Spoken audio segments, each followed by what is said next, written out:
People who analyze the program fully understand that America's civil liberties are well protected. There is a constant check to make sure that our civil liberties of our citizens aren't, are treated with respect, and that's what I want, and that's what all Americans want. I know that wasn't true, and that's what got me going in December '05 when the New York Times revealed this, and then the administration came back, the president himself and his various cabinet people trying to argue, and they still do, that it's just international communications. It just affects a handful of people who are making phone calls to the Middle East. And I know the physical equipment, and I know that statement is not true.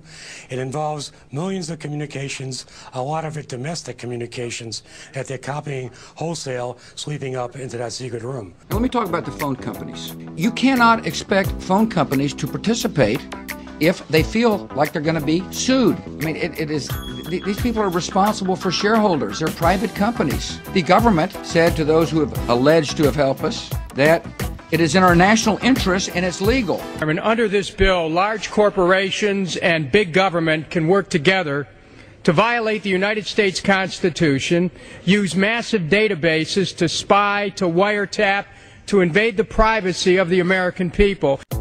Now, by the way, anytime you hear the United States government talking about wiretap, a wiretap requires a court order.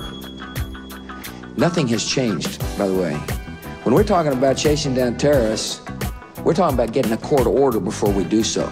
There's no requirement for the government to seek a warrant for any intercepted communication that includes a U.S. citizen, as long as the program in general is directed towards foreign targets. It's in our national interest because we want to know who's calling who. From overseas into America, we need to know in order to protect the people. As I say at my listening sessions, I take out my BlackBerry and I say, do you folks realize that if you make a phone call or an email or do what I did yesterday, receive an email from my daughter who is in England, that is no longer private?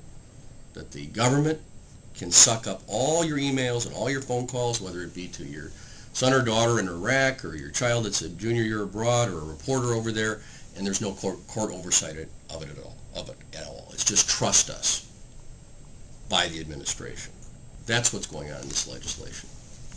And the American people expect our Congress to give the professionals the tools they need to listen to foreigners who may be calling into the United States with information that could cause us great harm. They're copying everything. This is a violation of the Constitution. It's domestic traffic. It's phone calls as well as email. And something should be done to stop it. And Congress should not kill the judicial process. This Congress must not allow the names of innocent U.S. citizens to be placed on secret intelligence lists. Under this bill, violations of Fourth Amendment rights and blanket wiretaps will be permissible for the next 4 years. Massive and untargeted collection of communications will continue, and with the enactment of this bill, furthermore, it allows the type of surveillance to be applied to all communications entering and exiting the United States. These blanket wiretaps make it impossible to know whose calls are being intercepted by the National Security Agency. Let's stand up for the Fourth Amendment. On the one hand, the civil liberties of our citizens are guaranteed by a lot of checks in the system, scrutinized by the United States Congress. It is important to defeat them overseas so we never have to face them here.